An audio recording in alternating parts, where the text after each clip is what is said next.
बुनकर एकता जागरूकता मंच से बिजली के फ्लैट रेट व्यवस्था में मूल्य वृद्धि कम करने की मांग, जिसने हिंदू बुनकर वाहिनी बनारस की कई तंजीम हिंदू बुनकर वाहिनी से शैलेश जी ने एक मंच पर एक साथ बिजली के फ्लैट रेट की मूल्य वृद्धि कम करने की मांग को लेकर जलालीपुरा में एक बैठक की। इस बैठक में सैकड़ों की तादाद में लोग मौजूद रहे। मकबूल अंसारी, सदाए न्यूज़, वाराणसी।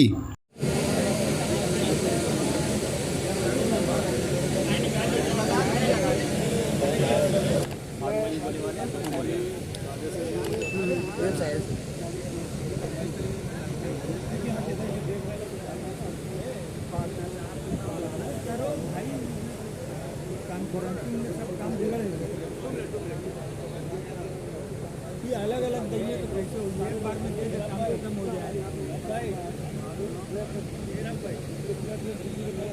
कार्ड में बात करें जो आदेश जारी किया है, हमारे माननीय मुख्यमंत्री जी को इसके बारे में जानकारी रहेगी।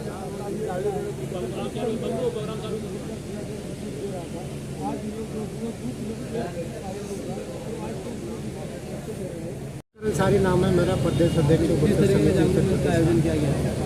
ये जागरूक मंच का आयोजन ये है कि उत्तर प्रदेश में किसानों के पास सबसे बड़ी आबादी बुनकरों की है और बुनकरों या कारोबार से, उद्योग से लाखों लोगों को रोजगार मिलता है। और बुनकरों के उद्योग के लिए सरकार के पास कोई ठोस नीति नहीं है। जैसे किसानी को बढ़ाने के लिए सरकार के पास बहुत सारी नीतियाँ हैं और वो बड़ी खुशी की बात है कि किसान आगे बढ़ रहा है। उसी तरह बुनाई उद्योग को भी आगे बढ़ाने के लिए सरकार को नीति बनानी चाहिए। न कि सरकार ने नीति बनाई, बल्कि ये कि बुनकरों को जो फ्लैट रेट पर बिजली मिलती थी उसमें ज़बरदस्त इजाफा कर दिया, जिससे आम बुनकर जो पावर लूम चलाता है, जिनको बिजली का भुगतान करना, वो भुगतान नहीं कर पाएगा। होगा क्या कि महीना, 2 महीना, 4 महीना, 6 महीने के बाद ये कारोबार भी ठप हो जाएगा। इस कारोबार को बचाने के लिए पूरे बनारस ही नहीं, पूरे उत्तर प्रदेश के लोग एक मत हैं, इस कारोबार को बचाना है। खुशी की बात यह कि बनारस ने उसकी रहनुमाई की है, बनारस ने इस मोर्चे को संभाला है, क्योंकि बनारस उत्तर प्रदेश का हार्ट है और यहाँ से हमारे माननीय प्रधानमंत्री एमपी हैं और यहाँ से ही एमपी होने के बाद वो प्राइम मिनिस्टर बने हैं। तो यहाँ से जो आवाज़ उठेगी, इस दिल से जो आवाज़ उठेगी, वो उत्तर प्रदेश में नहीं बल्कि पूरे देश में जाएगी। और प्रधानमंत्री हस्तक्षेप करके बुनकरों की जो मेन समस्या है बिजली के रेट की, उसके समाधान में उनका कोई ना कोई योगदान होगा। तो ये सारे लोग इकट्ठा इसलिए हुए हैं कि इनकी जो वाजिब मांग है, इनकी जो वाजिब ज़रूरत है, सरकार उस बात को सुने और उस पर अमल करे। अभी सरकार ने जो नया शासनादेश लागू किया है, उससे एक लूम चलाने वालों को जो आधे हार्स पावर से चलाता है, किसी के आधे हार्स पावर का कोई कनेक्शन नहीं होता है। जब भी ये कनेक्शन देते हैं 1 किलोवाट का देते हैं, 1 किलोवाट में 2 आधा हार्स पावर हो जाएगा, यानी 1 हार्स पावर हो जाएगा। तो एक लूम चलाने वाले को 800 रुपया सिर्फ लूम के बिजली का बिल देना पड़ेगा। इससे अतिरिक्त जो उनके घरेलू बिजली, लाइट, फैन का इस्तेमाल होगा, उसका अलग से उनको बिल देना पड़ेगा।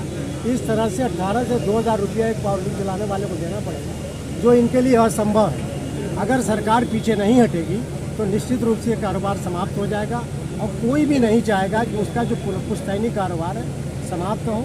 उसी के लिए सारे लोग इकट्ठा हैं और हम लोग भी मऊ से चल के इसलिए आए हैं कि इस कारोबार को किसी तरह बढ़ाया जाए। इससे सरकार का भी फायदा है। अगर रोजगार बढ़ेगा तो सरकार के सामने समस्या कम होगी, बेरोजगारी बढ़ेगी तो सरकार पर भी समस्या बढ़ेगी। इनको कहाँ से रोजगार देगी? ऐसे भी रोजगार का जो है काफ़ी रोजगार कम हो गया, लोग जो है बेरोजगार होकर के सड़कों पर घूम रहे हैं। एक जो रोजगार चल रहा है, सरकार को इसमें सहयोग करके रोजगार को बढ़ावा दी कि कारोबार को बचाने के लिए, प्रदेश को विकसित करने के लिए बुनाई उद्योग को भी विकसित करना पड़ेगा। और तभी होगा जब ये जो छोटे बुनकर है, जो पावर लूम चलाते हैं, इनको वो फ्री में बिजली दें या इतनी सस्ती बिजली दें कि अपने कैपेसिटी के हिसाब से वो बिजली का भुगतान कर सकें। ठीक है। लोहता का रहने वाला और वस्त्र बुनकर हूँ। ये जागरूकता मंच ने पूरे बनारस के बुनकरों को और प्रदेश के बुनकरों को यहाँ पे इसलिए बुलाया कि जो 1 अप्रैल 2023 से गवर्नमेंट का आदेश आया बिजली बिल को लेकर, इसमें बहुत सारी विसंगतियाँ हैं। हमारे पास जो 2006 का आदेश था, बड़ा स्पष्ट और बड़ा सुगम आदेश था। इन विसंगतियों को दूर करते हुए हमें सरकार से ये बताना है कि इन विसंगतियों के रहते कपड़े उद्योग का भला पूरे उत्तर प्रदेश में नहीं हो सकता है। अगर माननीय मुख्यमंत्री योगी जी की सरकार उत्तर प्रदेश को विकसित करना चाहती है, $1 बिलियन की इकोनॉमी बनाना चाहती है, तो कपड़े के उस रोज़गार पे उसको सबसे ज़्यादा फोकस करना पड़ेगा, कपड़े के उत्पादन में, कपड़े के विपणन में और कपड़े के बिक्री में। तो कपड़े के उत्पादन में जो सबसे अहम रोल है वो रोल है बुनकरों का और उनकी पावरलूम मशीनों का। सरकार एक से एक हाईटेक मशीनों के लिए सब्सिडी दे रही है, ग्रांट दे रही है, लेकिन अगर उनको सस्ती बिजली नहीं दे पाएगी तो ये रोज़गार चल नहीं पाएगा।